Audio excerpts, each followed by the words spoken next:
Diam-diam Kapolri buat gebrakan baru. Tim khusus bergerak dalam senyap bongkar fakta di balik motif kasus kematian Vina. Aib Rodiansyah yang merupakan saksi dalam kasus Vina Cirebon resmi melaporkan Deddy Mulyadi ke Polda Metro Jaya terkait dugaan penyebaran berita bohong. Tak hanya Deddy Mulyadi, Aib juga melaporkan dua saksi yaitu Liga Akbar dan saksi Dede. Laporan tersebut sudah diterima dan ditindaklanjuti oleh pihak Polda Metro Jaya. Menanggapi hal tersebut, tak diduga para tokoh dan pengacara kelas berada di barisan Deddy Mulyadi. Selain Deddy Mulyadi sedang berbincang dengan Marwan Iswandi selaku salah satu kuasa hukum Peggy Setiawan, Deddy dengan santai sambil tertawa mengatakan bahwa ia dilaporkan. Marwan Iswandi sendiri merupakan mantan Mayor TNI Purnawirawan yang dikenal tegas dan lugas. Selain itu, ada pula sosok Ketua Pradi Oto Hasibuan dan Reza Indragiri, pakar psikologi forensik. Ahli pidana Dr. Azmi Syahputra hingga ex-ketua dan wakil Mabes Polri Susno Duaji dan Ugroseno. Bahkan ada ratusan kuasa hukum yang menghadang laporan Deddy Mulyadi tersebut yang dibentuk langsung oleh Prabowo Subianto. Setelah kemunculan saksi Dede, rupanya Deddy Mulyadi berhasil membuat dua aktor ini terpancing dengan kesaksian Dede. Ibtu Rudiana dan Aib Rodiansyah, kedua aktor inilah akhirnya muncul dengan meminta perlindungan ke pihak LPSK atau Lembaga Perlindungan Saksi dan Korban. Sebelumnya, Rudiana membantah atas pengakuan saksi Dede yang menyatakan jika dirinya dipaksa memberikan kesaksian palsu dan diarahkan olehnya. Hal serupa juga disampaikan oleh Aib yang kini mulai menunjukkan wajahnya di depan publik. Ia membantah jika pengakuan Dede tersebut tidaklah benar. Hal ini diketahui saat kemunculan Aib meminta perlindungan kepada kuasa hukum Rudiana, yakni Fitra Ramadhani. Pasalnya, Rudiana dan Aib Rodiansyah ditolak oleh pihak LPSK. Dede itu menuding bahwasanya beliau itu disuruh oleh Rudiana untuk menjadi saksi dan dibuat konsep oleh Pak Rudiana sehingga dia mengikuti atas arahan Rudiana. Apakah itu benar? Itu semua tidak benar, Pak. Di tanggal 27 Agustus itu di malam kejadian itu Dede itu bersama saya, Pak. Jadi itu nggak ada yang namanya di setting sama Pak Rudiana, disuruh sama Pak Rudiana, itu nggak ada, Pak. Itu sudah dari kepribadian saya sendiri, Pak. Apa yang saya tahu, saya ucapkan di situ, Pak. Tanggal 31 Agustus itu tidak ketemu dengan Rudiana, benar nggak itu? Tidak benar, Pak. 31 Agustus itu saya di Polres, Pak. Ya, gitu. Saya dipanggil ke Polres untuk dimintai keterangan di situ, Pak, oleh penyidik. Itu keterangan si Dede ini benar nggak itu? Tidak benar, Pak. Rudiana. Keterangan si Dede itu tidak benar, Pak. Dan kini berbalik fakta. Laporan Deddy Mulyadi atas dugaan kesaksian palsu yang diarahkan oleh Ibtu Rudiana kini telah diterima oleh Bareskrim Polri. Diam-diam Kapolri buat gebrakan baru. Tim khusus bergerak dalam senyap bongkar fakta di balik motif kasus kematian Vina Cirebon. Kini semuanya sudah menemukan titik terang soal peran Ibtu Rudiana dan Aib dalam kasus ini. Apakah Pak Rudiana bisa dilaporkan? Apakah pelaporannya akan diterima? Apakah akan diproses? Dan ternyata Bareskrim Mabes Polri menerima dan akan memproses. Untuk itu saya mengucapkan terima kasih pada Pak Kapolri, kepada Pak Kabareskrim atas upayanya membuka kasus ini seluas-luasnya agar masyarakat kita bisa mendapatkan keadilan yang terbaik. Kendati demikian, kuasa hukum dari keduanya justru mulai memundurkan diri karena tidak punya perlawanan yang kuat dan bukti yang valid. Menanggapi hal ini, salah satu pakar pidana Dr. Azmi Syahputra lantas memberikan tanggapan pedas terhadap oknum pengacara yang mencoba bermain di balik rekayasa mereka. Bahkan beraninya lagi, pemuda ini dengan tegas dan lantang berani sentil semua jajaran aparat kepolisian hingga kepada Jenderal Purnawirawan. Ia terang-terangan kritik keras ketidakadanya tindakan tegas dari penegak hukum keadilan. Dalam kasus Vina, jika kita lihat data konkret, kejadian tanggal 27 Agustus 2016. Ya.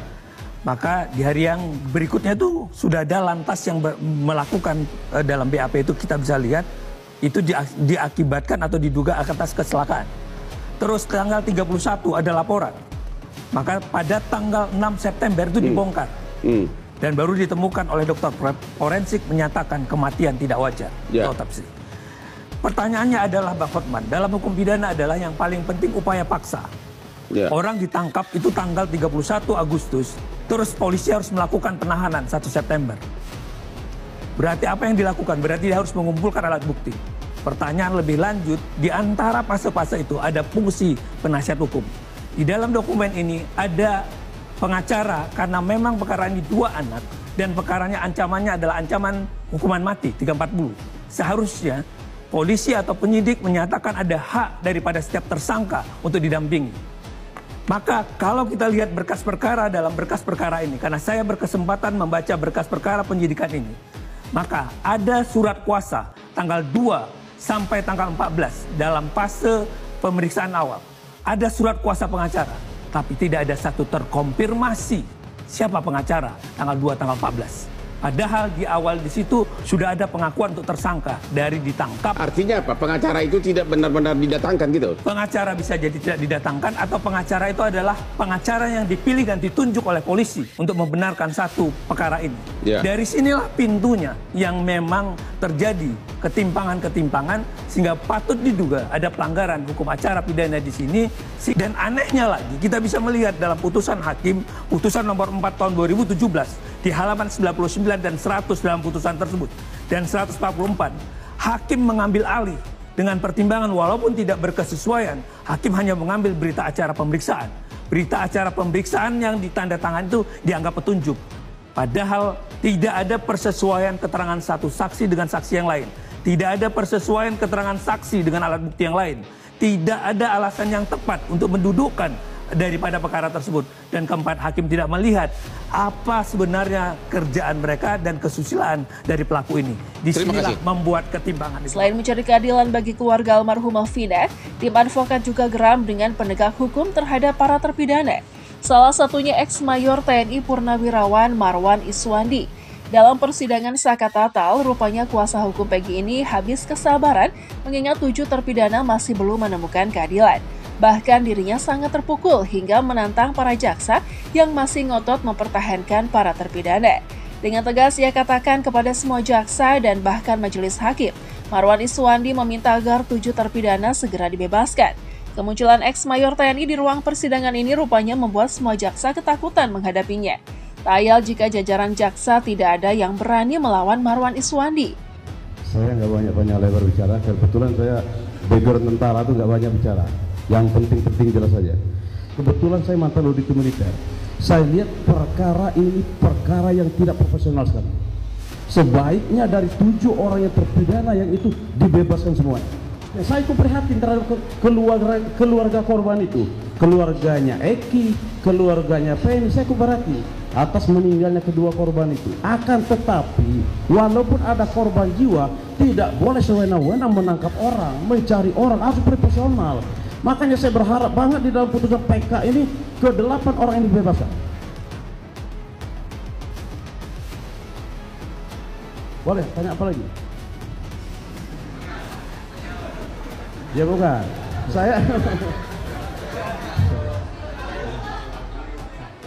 ya enggak, saya tantangin, mau dari pihak penasihat hukum, mau dari jaksa saya tantangin. Saya juga mantan jaksa militer. Dia dulu. Dari termohon silahkan. Ayo termohon, kita sama-sama mantan auditor, mantan jaksa. Mungkin singkat saja. Ya. Berarti Bapak adalah penasihat hukum dari Peggy yang perkaranya 2024 kemarin ya? Ya betul. Ya. Dan Bapak tidak pernah menjadi pengacara pada saat kasus terpidana Saka Tatal maupun 8 orang lainnya ya? Betul. Betul. Setuju saya. Kalau begitu, ya mungkin kami cukup mengenai sebenarnya. Ya. Ya, udah cepat, nggak usah cepat, nggak usah lama-lama, bebaskan 8 orang itu. Dari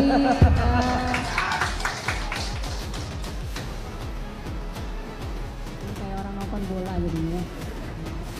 Hal serupa juga disampaikan oleh kuasa hukum dari 6 terpidana. Ia sentil peran Rudiana yang merupakan ayah dari korban Eki. Pasalnya, semua terpidana tersebut adalah akibat dari rekayasa Rudiana dan Aep. Terlebih, mereka menerima penyiksaan sadis dari para oknum polisi, termasuk Rudiana sendiri.